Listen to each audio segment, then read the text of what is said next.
The CBS Radio Mystery Theater presents...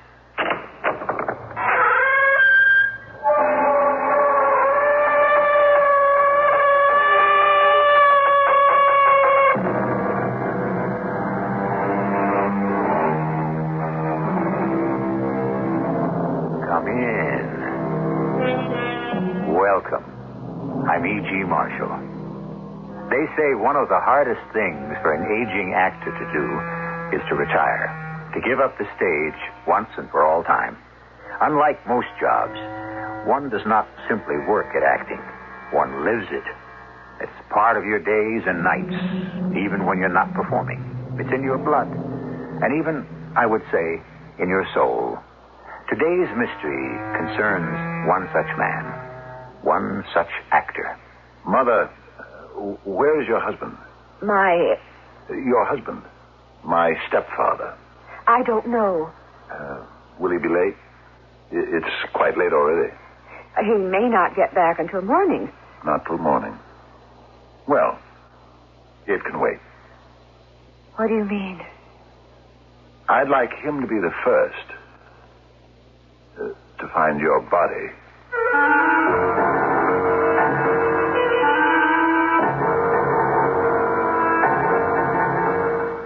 Our mystery drama, Return and Engagement, was written especially for the Mystery Theater by James Agate Jr. and stars Fred Gwynne. It is sponsored in part by Buick Motor Division and Sign-Off, the sinus medicines. I'll be back shortly with Act One. We designed the new Buick Electra to be trim and intelligent. A little science. But we also endowed it with all the prestige and elegance that make an Electra an Electra. A little magic. The wheelbase is the same as some mid-sizes of a few years ago. A little science. Yet the luxury and room inside is thoroughly Electra. A little magic. So while you're feeling wise and prudent about buying one, A little science. you can still feel very rich and successful when you're driving one. A little magic. The new Buick Electra. What it is intelligence and elegance. They surely will astound you. The amazing things you see. The cars they built so wonderful. How can such things be? A little science. A little magic. A little science. A little magic. A little science. A little magic. A little science. Say, this is Bob Hope. I've spent a happy lifetime on radio and television, and I'd like to put in a good word for the hobby that made broadcasting possible. You see, about 60 years ago, some early radio experimenters developed our first stations. Today, there are nearly 1 million amateur radio operators around the world talking to each other, standing ready to provide us with emergency communication in time of disaster, and still developing new electronic techniques. They have their own amateur television stations and even satellites circling the globe.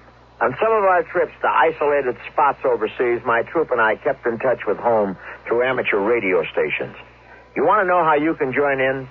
Now that many people are discovering the fun of talking by personal radio, maybe you'd like the really exciting and wonderful world of amateur radio. It takes study, but it's worth it. For free information, write to the American Radio Relay League, Newington, Connecticut, 06111. Like they say, tune in the world with amateur radio.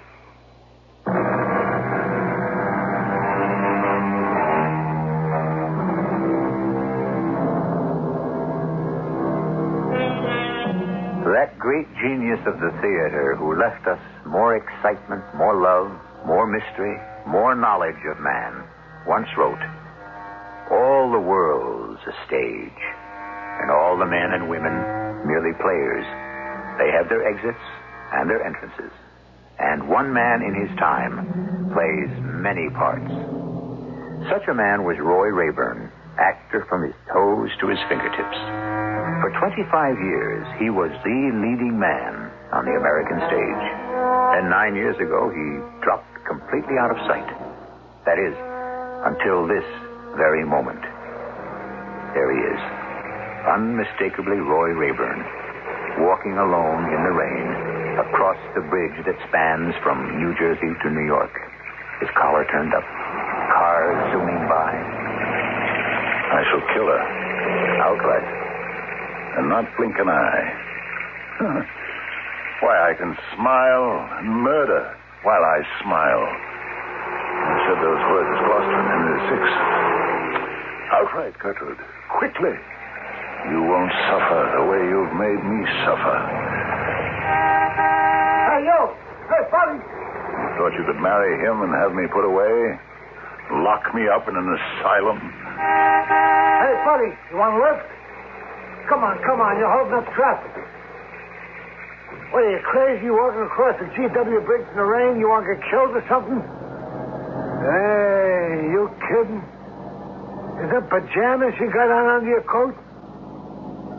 You weren't going to jump off the bridge? I wasn't.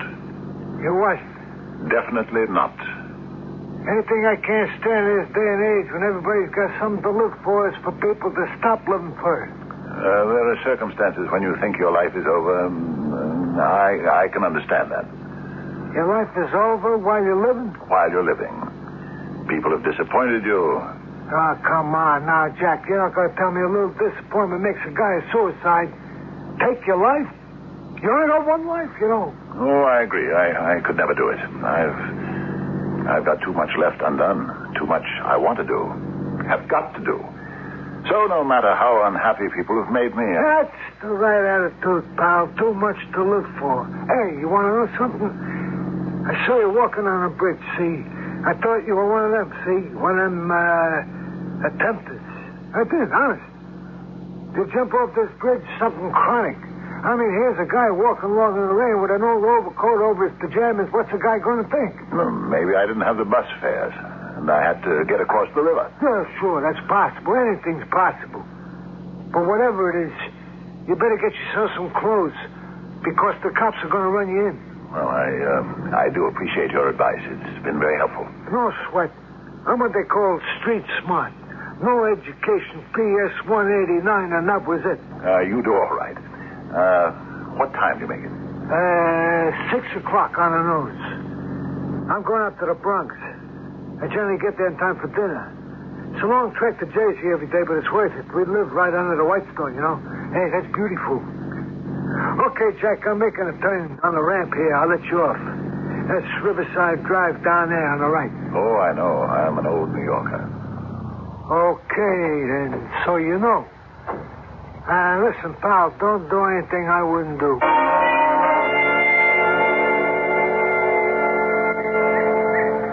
You. Hey, you. You can't sleep here. It's against the law. What? On a park bench? Since when? We let you do it at night. The days, you better keep moving. Who are you? Telling me I can't close my eyes here. Look at you filthy, disgusting creature. You better beat it before I call a policeman. I am a policeman. And I'm Sherlock Holmes. Take a look at this. Badge. Say, you are a policeman. Why are you dressed like that? Undercover squad. So if you don't mind, on your feet. Well, it was an experiment, my being here, and I don't seem to be the worse for it. What experiment? I thought to myself last night, I wonder what it's like to sleep in Central Park. I looked out of my window up there on Fifth Avenue, and I see these poor chaps trying to get a comfortable night on a bench or behind a rock. So I just slipped this coat over my striped pajamas and came out. You probably were wondering why I was wearing these pajamas. You'd better move along. Goodbye, sir. And this coat, of course, belongs to one of the servants. Pretty ratty, wouldn't you say? We have a lot of vagrants in the park these days. Can't permit that. Couldn't agree with you more, officer. Well, goodbye to you. That's what I said to you. Goodbye. I thought I might sit here a bit longer, enjoy the sun, watch the birds. I'm afraid you can't. Unless you got some identification. No. Actually walked out of my house last night without a thought about identification. Why don't I walk you to your residence? Fifth Avenue, you said? Yes, that private house on the corner. You can see it quite clearly from here. All right. Let you and I wander over there. That's most kind of you, officer, but really it's not necessary. Let me be the judge of that. Well, if you insist.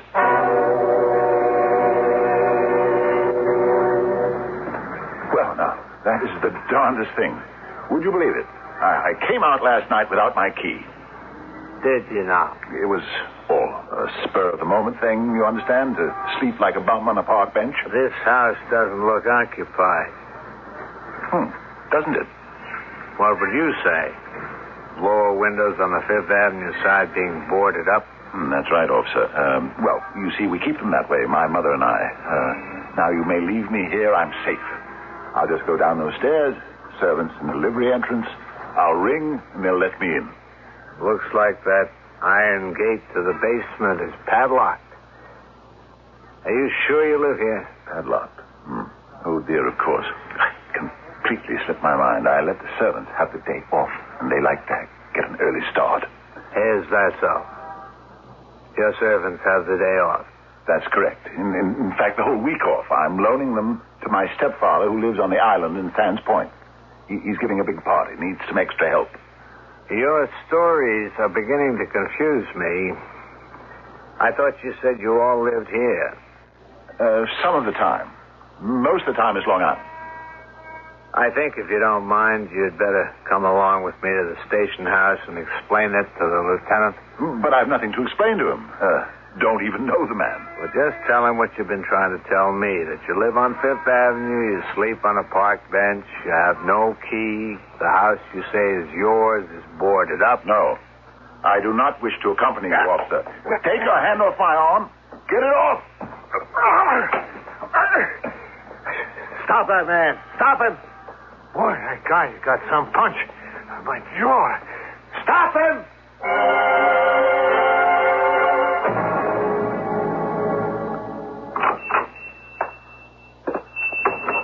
Something I can do for you?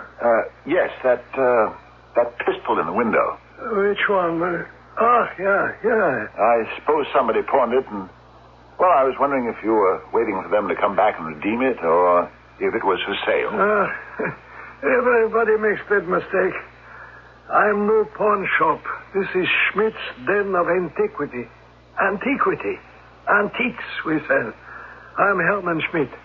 The pawn shop is next door. The 3 gold balls hang up there. Yeah, next door. There you sell, here I sell. Sorry, I've come in the wrong door. They're closed. Oh, they are. Illness. But no matter. The pistol you're expressing interest for is not in his window, it's my window. I deal in antiques, firearms, bric-a-brac, small furniture. The pistol is yours. I'll get it out of the window. It's quite a collector's item. Are you a collector? Of certain things, yes. I would say I am. Here, take it. Examine all you want. Excellent specimen. Fine condition. It's not mint, but fine. So it is. It fits my hand well. An authentic Japanese Nambu pistol. Very deadly weapon in its day, I'm told. Oh, you don't have to be that careful. It's not loaded. It's not loaded? Look, if it's a loaded firearm you want, you better go someplace else, eh? Try some sporting goods store. There are 2 or 3 of them a few blocks south of here. No, thank you. Mr. Schmidt. Herman Schmidt's Den of Antiquity. It's a good name, eh? My wife thought it of. Herman Schmidt, yes. Do you have any knives or swords? A sword. Give me thy sword, Laertes. Nay, not a dull one. One that is sharp. A sword? Yes, I think we... Exactly what I'm looking for. A sword in good condition, Herr Schmidt. Sharp. Perhaps the kind Hamlet might have used in a duel. Go on, Schmidt. See what you can find for me.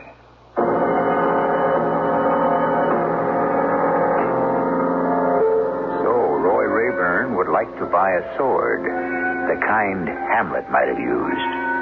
What does Roy want with a sword? To play play a part in a play? Or a part in real life? Who is Roy after? Is he seeking to punish or revenge? Whether Roy Rayburn is bent on righting a wrong or repaying a debt, we shall find out when I return in a few minutes with Act Two. When I was a little girl, just about your age, Sarah, Aunt Jane and Grandma and I spent hours going through the orchards getting the biggest, juiciest apples. Then Jane washed the apples while I unwrapped the Kraft caramels. And when Gramps got home, we all made caramel apples. Oh, they'd come out so golden shiny, I couldn't wait to take a bite. You know, it just isn't autumn without them. Kraft caramels make the best caramel apples. The recipe's on specially marked bags, along with 5 sticks inside. I want that sinus medicine. Headache tablet? No, it relieves headache and congestion, internal sinus pressure, and postnasal drip. And it has added strength. You mean added strength sign-off? Exactly. Added strength sign-off tablets give you pure aspirin plus 50% more sinus drainer. To help sinus pain while you drain. Right. And more sinus dryer for postnasal drip. Added strength sign-off. The sinus medicine in the bright red box. Take when needed, only as directed. SINEOFF. Sign-off.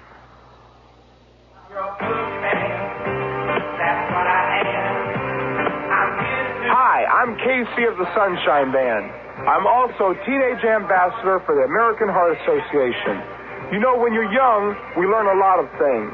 A lot of good things and some things that aren't so good. What's important is to be able to tell the difference. I'll give you an example. Some kids, when they're still pretty young, learn how to smoke cigarettes. They see their folks doing it or their friends tell them it's cool. But the fact is, it's not cool at all. It's dumb. Cigarette smoking is dumb. It cuts down on your wind. It spoils the taste of your food. Worst of all, the American Heart Association says it's bad for your heart. So if somebody offers you a cigarette, remember, there's nothing cool about putting a hot stick of tobacco in your mouth. If you want to find out more about cigarette smoking and what's wrong with it, ask your American Heart Association. They're fighting for your life.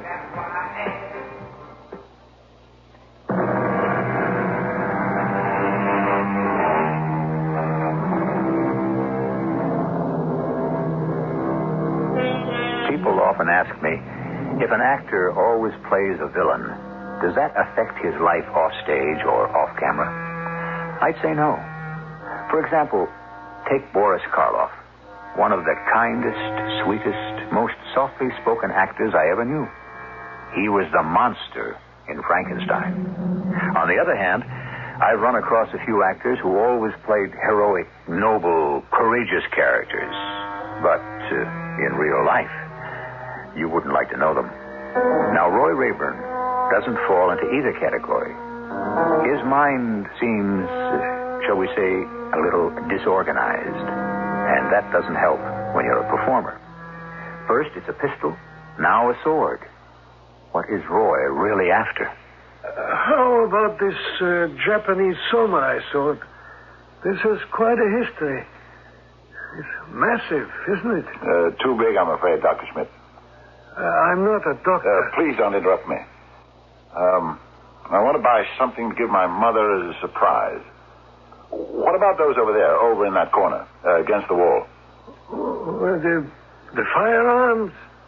Well, they're not for sale. Mind if I take a look? Well, those are authentic 18th century. I got them in an auction. Came from the Raleigh Tavern in Williamsburg. And I plan to give them to my parents as a gift on their 50th anniversary. They love old things. Nice. Did you say you were making a gift of these to your family? Huh. What a coincidence, indeed.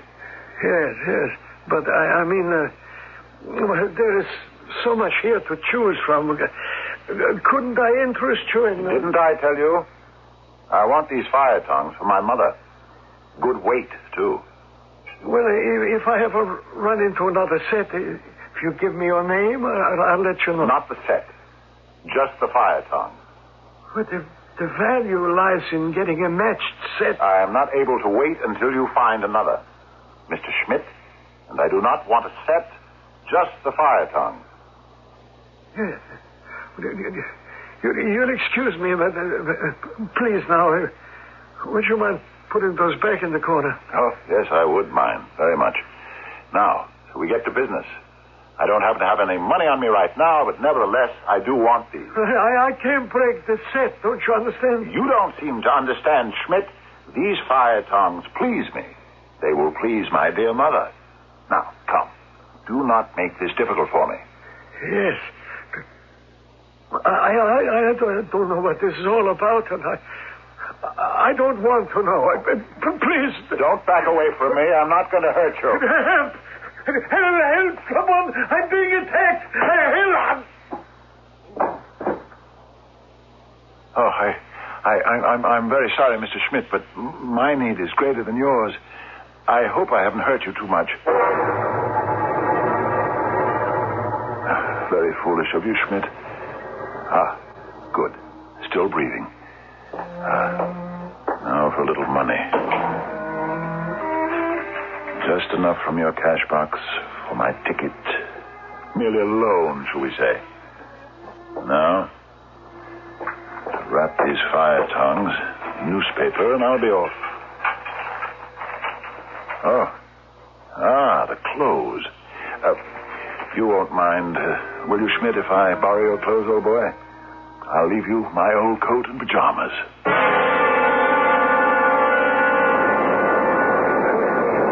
Yes, sir. Where to? Sands Point. You mean Fort Washington? I mean Sands Point. Sands Point. The Long Island never ran a train there. You go to Fort Washington and then grab a cab. Oh, yes, of course. I'm sorry. I had forgotten. One way or return? Make it round trip. Here's your $2.50. That'll be $5.50.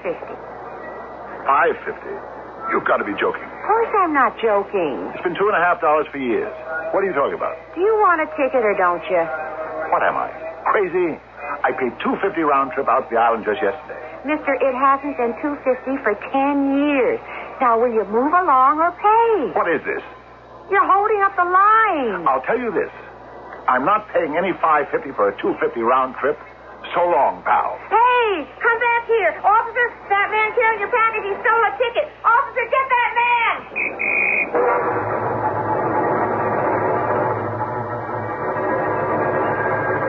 Wow, look who finally made the station house. Mr. Fifth Avenue Mansion himself. What are you talking about? Welcome to the precinct. Got yourself a decent suit of clothes, I'm happy to see. Young man, I don't know you, and I am here at the request of the police due to a misunderstanding. You never met me before? Certainly not. Why should I associate with such looking people like you? Look at you. You ought to be ashamed, young man. Why don't you get yourself a job? Nice try. Don't you remember saying something like that to me in the park? And then we went to your house on Fifth Avenue? And you had no key? And you socked me right in the jaw? I'm sure about that. Officer, you, Lieutenant at the desk, you have to listen to this man. Yeah, I'm afraid you do, mister. I've been detailed to find out a little more about you, what you do, who you are. Why'd you run off with a railroad ticket you hadn't paid for? It was a mistake. An honest mistake about the price of my railroad fare. You're very good at playing these games. Better than most. So, you and I have not met before, huh? Not unless you came into my shop to buy an antique. Oh, so you have a shop. Does it have a name? Yeah. Den of Antiquity, 22 Court Street. Now, that's a new one. You're also an antique dealer. Herman Schmidt. Mr. Schmidt, you wouldn't be able to prove that. Some identification. Here, look at these fire tongs. Yeah, just look at those, huh? Authentic in every detail. From the Royal Tavern in Williamsburg. A great find. 18th century. Well, I'm afraid we can't accept fire tongs as means of establishing identity. A driver's license, Mr. Schmidt. Credit card. I'll look. Perhaps you left your wallet in Central Park where you spent the night, huh? Come on, mister. Who are you? Must have left my wallet in the other jacket. Lieutenant, I think we better lock this man up until those fingerprints check out. I meant to say something about that. The indignity of that. Taking an innocent man's fingerprints before he knows what's happening. Routine procedure. Yeah. Wait a moment. Here, my wallet. Go on, look. Look inside, Mr. Nosy Beard, the detective. Well, this is something. This is really something. Take a gander at this, Lieutenant. He's Herman Schmidt, all right. That's what all those credit cards say. But look at this. There's $50 here. 50. There is?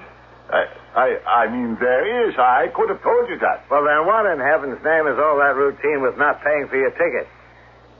You know, you guys make me so mad. I know what you're up to. You like to play games. Let's try the false arrest game today. All right, here. Take your wallet and your fire tongs and beat it, Schmidt. And if I hear another one of your games, you'll be very, very sorry. Now, get going.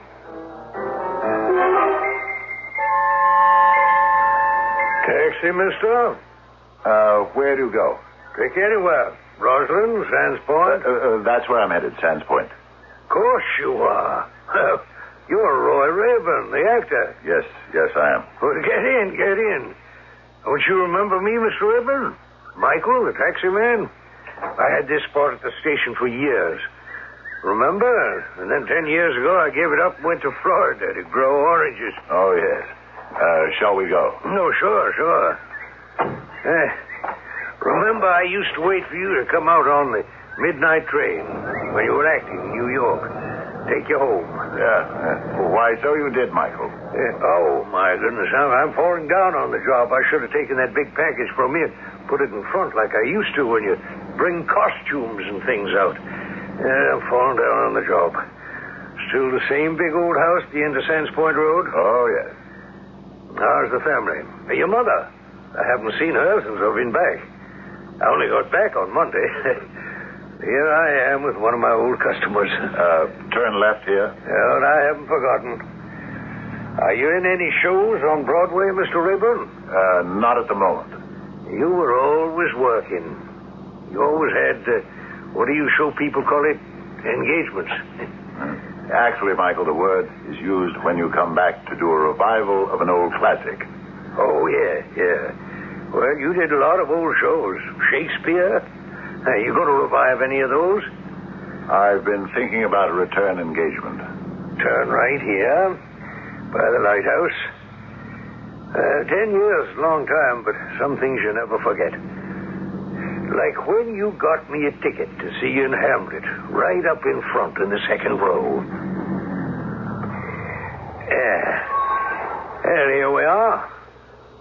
Say, is this place overgrown? Mr. Rayburn, if you don't mind my saying so, you could use a gardener. Those weeds, whew.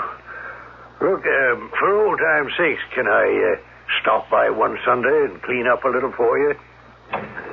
I'll think about it, Michael. Are you all right, Mr. Rayburn? You're a little shaky there for a minute. No, I'm fine. The old feet in the old driveway. Funny feeling. Will you let me stop by and see what I can do? No charge. Oh, no, Mr. Rayburn, I couldn't charge you for this cab ride, neither. That's very generous of you, Michael. Hadn't you ought to be getting back? Oh, the dispatcher can wait. You're an artist. I'll never forget that Hamlet of yours. I was so rooting for you. And for your mother, the Queen, doing that terrible thing to your father and then marrying your uncle. I never forgot.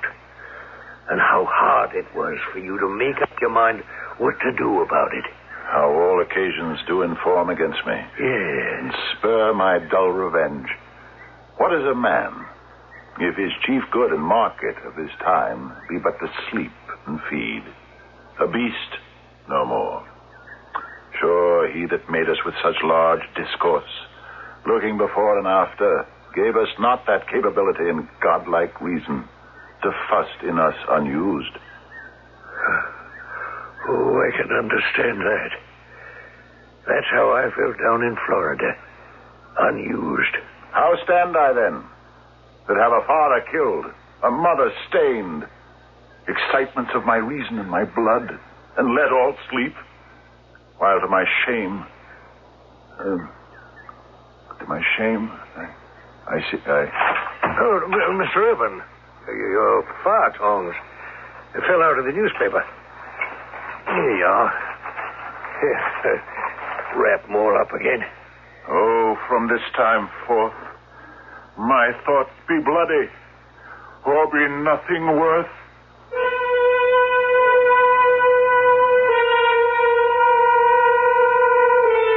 How much more truth there is than poetry in the phrase, all the world's a stage, and all the men and women merely players. Here is Roy Rayburn bringing to life a character he once played on the stage. Whatever the motive, we don't know yet, but I suspect there is murder in his heart. Stay with us as we finally cross the threshold of this mystery when I return in a moment with Act 3. There are a lot of things that make one shirt different from another shirt. And one of those things is how fitted the shirt is. Lately, it's been getting pretty confusing. What with the fact that some shirts are tapered a little bit, some shirts are tapered a lot, and some shirts aren't tapered at all. And it's been really hard to tell which is which. Well, that problem is all over. Because the Arrow Shirt Company has made it as simple as ABC to know just how fitted a shirt is. Each Arrow shirt is now marked A, European fit, B, semi-tapered, or C, regular fit. And each Arrow shirt package has a picture of each fit right on the package.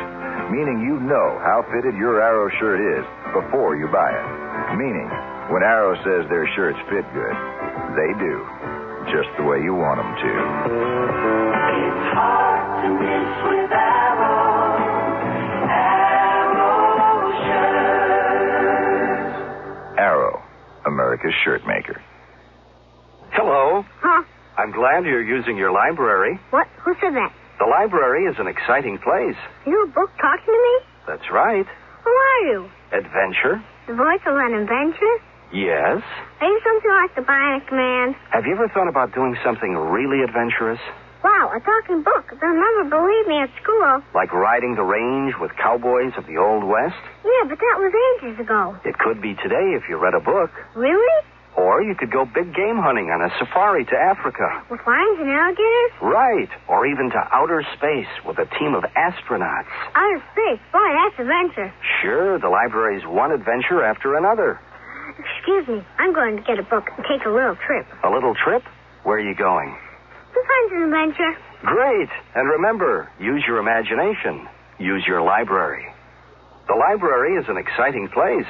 A public service message from the American Library Association.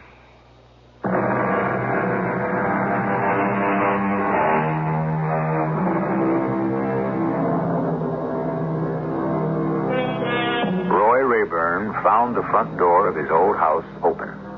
He walked in and locked it behind him. Hanging in the hallway was the black cape he always wore. His mark, his signature. He put it on. The house seemed darker than usual.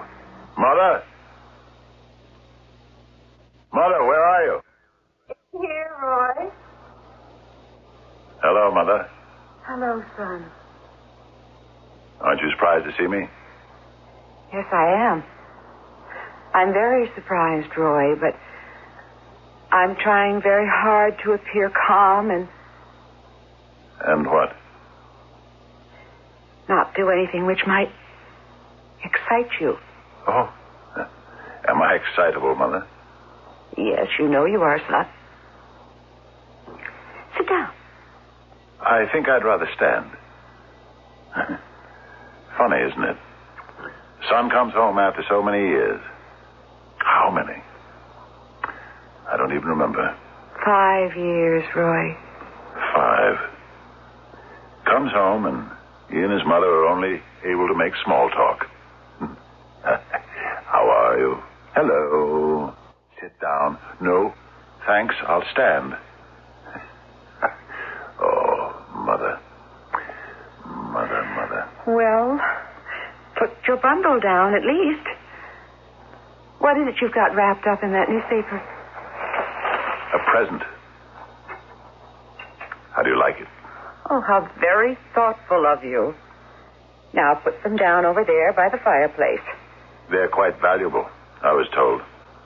Old American fire tongs. I'm sure they are, but you don't have to keep holding them because they're valuable, do you? Put them down and come sit here by me. You're standing, Mother. When you sit, I'll sit. No. Remain standing. That's the way I last saw you, standing in the doorway, waving to me as if I were just going somewhere, like taking Hamlet on tour. When they took me away. We all hoped that it wouldn't be for so long. You don't act surprised, Mother. To see you here. Yes, I'm very surprised. I said so. I'm just trying to keep calm. Trying to keep calm. And what is there about the presence of your son in our old house that would make you uneasy, Mother? Would it be... could it be because you had him committed to an institution, and behold, he appears to have escaped? Roy, I wasn't the only one. Everybody felt you needed help. Now, we put you in Hilltop to protect you from yourself. I know you did, dearest Gertrude. Mother. Queen. Murderess. I know you did. Put him away. He knows too much. Roy, listen to me. You have so much wonderful imagination. Yes, Queen Gertrude. I am not Queen Gertrude. I am Gertrude Rayburn, your mother, not Hamlet's mother. The name is the same, Gertrude. You must be the queen. You've always been able to project yourself completely into any world you chose. Yes, Roy, that's what made you the extraordinary actor you were. Oh, were, she says. Listen to the woman. Are, not were. I am still. I can still can play any part they give me. And you will, Roy. But the treatment takes time. Time. 2 years, 5 years, 7. Whatever the doctors tell us. Are you here alone? Yes. Where is he? Who? You know who. The man you married in such haste. My stepfather. My uncle. Where is he? Out? He's not here. I know it upsets you, Roy, so let's not talk about your uncle. Upsets me? Why should he want to upset me? Because he's your father's brother. And when I married him... Roy, please. Let's not go into it. I don't want it to start up all over again. How did you get away from Hilltop? Walked out, Your Majesty, on my 2 feet. You are the queen, your husband's brother's wife. And, would it were not so, you are my mother. Roy, please. Why are you taking that mirror off the wall? Come and sit you down. You shall not budge. You're twisting my arm. You're hurting me, Roy. I'll sit. You go not till I set you up a glass where you may see the innermost part of you. Roy, son, listen to me. Your father died a natural death. He was not killed. He was sick, and no one could save him. And yes, after a time, a long time, I did marry John, your Uncle John, his brother. But that happened. I am not a queen. Your father was no king, and your uncle is no villain. Repent what's past, avoid what is to come. Oh, my dear son, you're breaking my heart. What am I going to do? Let me stay with you, Mother. Oh, no, I can't. Why?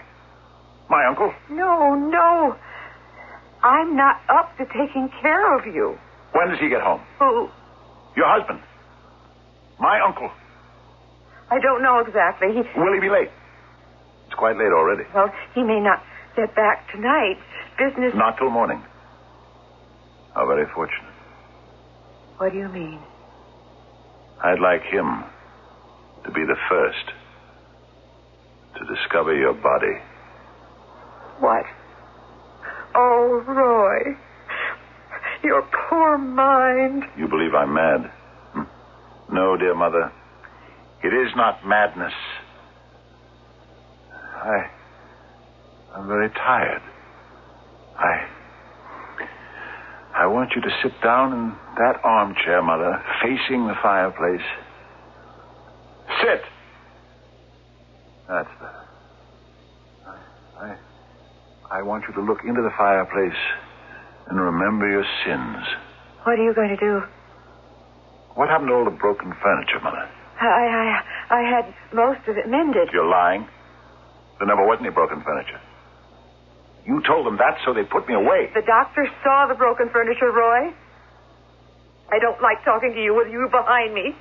Can't I turn around? No. Face the cold and empty fireplace. I'm sure you didn't mean to destroy things. That's why you had me declared unbalanced, mentally incompetent. Because I didn't mean it. No. Put down those fire tongs, Roy. Think. Don't do something you'll regret until you die. You should have thought of that before you helped my father die. It's not so. Roy, by all that's holy, I swear to you, your father was too sick to live. No matter what was done for him. How can you think I had anything to do with it? You always liked Uncle John. From the very beginning.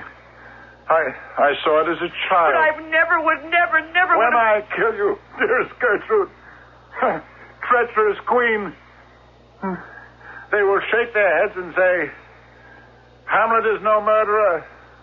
Poor soul, he is insane, not responsible. So will you perish, dear Gertrude. Sometime, Mother.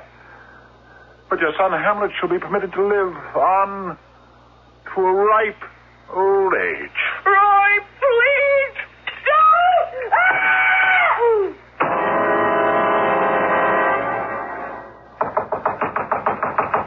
Open up, Roy, or we'll break down the door. What? We know you're in there. Who is it? Come on, Roy. Open the door. Okay, Jim, Bob, you too, Michael. Give us a hand. 1, 2, 3. Fan out to every room. He's here. In here. Gee, I'm sorry, Mr. Raymond. The police. Hello, Michael. I didn't know you were one of the white coats. I thought you drove a taxi. Come along, Roy. It's time to go home. Haven't we met before? In Central Park? Jim, Bob, in here. No. Who are these gentlemen dressed in white? Now, Roy, I want you to go along with these two gentlemen. You are an officer of the law, aren't you? We met this morning, did we not? Yes, we did. Twice. I asked because I want to talk for the record. You know I killed her. Was that wrong of me? I killed her just now. I'm sorry to hear that, Roy. Will she get a good burial? I'm sure she will. Oh no. I can't. I can't go like this back to the hospital. You see, I'm not insane at all. Not one bit. What happened was she had me committed because I knew about her and my uncle, and she didn't want me to say anything. Do you understand? So I had to kill her. I had to. It was only justice. My life or hers. Do you understand? Of course I understand, Roy. I was going to pretend I was still insane and get off free, but I can't. But I can't. I killed her. I killed her. Roy, I want you to go along now with Jim and Bob and put all this out of your mind. Everything's going to be all right. Oh, I couldn't do that. I have to die now. Don't you see? I have to die now. I have to pay for what I did. Put it out of my mind. I couldn't. I'd never have a moment's peace. I have to die, Horatio. I am dead, Horatio. Wretched queen. Adieu. You that look pale and tremble at this chance, that are but mutes, for audience to this act. Had I but time, I could tell you. But let it be. Take him out, boy. Let it be. Let it be. Goodbye, dear friends. Goodbye. It's so sad and so terrible, officer. He seems so normal. How did you know? I've been following him all day. What was he talking about? Killing someone? This place is empty. There's no one here. What is it that Shakespeare says? There's nothing good or bad, but thinking makes it so. Roy Rayburn actually believed he did kill someone right here. And you can see those fire tongs made quite a few dents in the back of that armchair. But why would he do that in a deserted house? The men from the hospital say this is the third time in 9 years Rayburn has given them the slip. Each time he comes right out here where he used to live, and each time he goes through the same ritual of murder. You mean his mother's not dead? No. No, she lives with her sister. 9 years ago today, his mother was going to remarry. Roy was one of the wedding guests, naturally. The ceremony to take place right here. And when the clergyman said, "If any of you know cause why these two persons should not be joined together, come forth and declare it," Roy Rayburn came forward and said, "I declare it." And then and there killed the man who would have been his stepfather. Not with fire tongs. No. Ran him through with the sword he used in Hamlet. Not long afterwards, Roy was committed. What an end to a great actor's life. Can we go back now, officer? My dispatcher will start getting worried.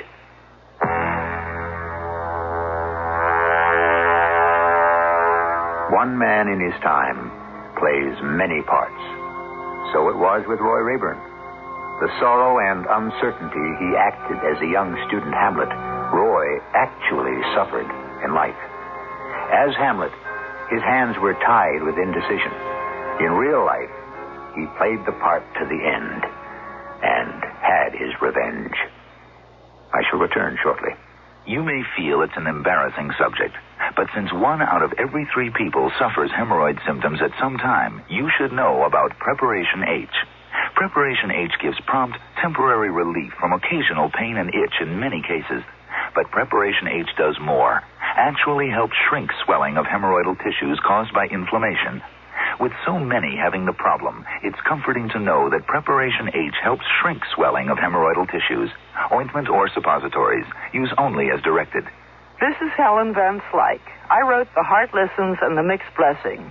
My newest paperback, The Best Place to Be, is the heartwarming story of Sheila Callahan. Widowed after 27 years of marriage, she suddenly faces a single life. From a tragic affair with a younger man to the ultimate understanding of herself and her children, Sheila experiences the emotions millions of women will recognize. I hope you'll like The Best Place to Be from Popular Library. Heartburn sufferers, all antacids are not alike. Digel is different. You see, trapped gas often churns up with excess stomach acid. That's misery. Plain antacids have nothing to relieve this problem. But Digel adds a special anti-gas medicine to its soothing antacids. This Digel difference means trapped gas breaks up fast, as Digel relieves heartburn fast. So get more complete relief. Get the Digel difference. Use only as directed when needed. Digel. This is Danny Thomas. St. Jude Children's Research Hospital is the only institution in the world dedicated solely to conquering childhood cancer and other deadly diseases that strike children. Advances made there are now saving children everywhere, not just in our country, but all over the world. St. Jude has made giant strides, but we've really only just begun to unravel these deadly mysteries. Please help when you're asked, or write to St. Jude Children's Research Hospital, Memphis, Tennessee, for further information.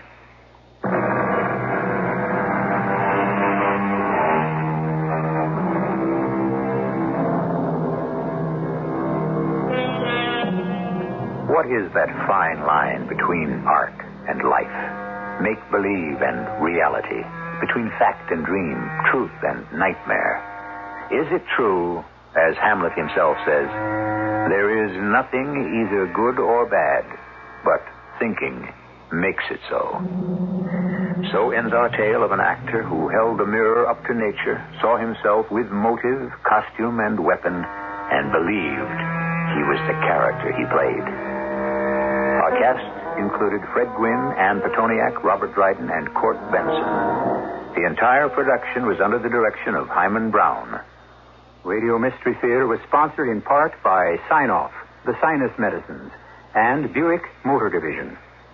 This is E.G. Marshall inviting you to return to our Mystery Theater for another adventure in the macabre.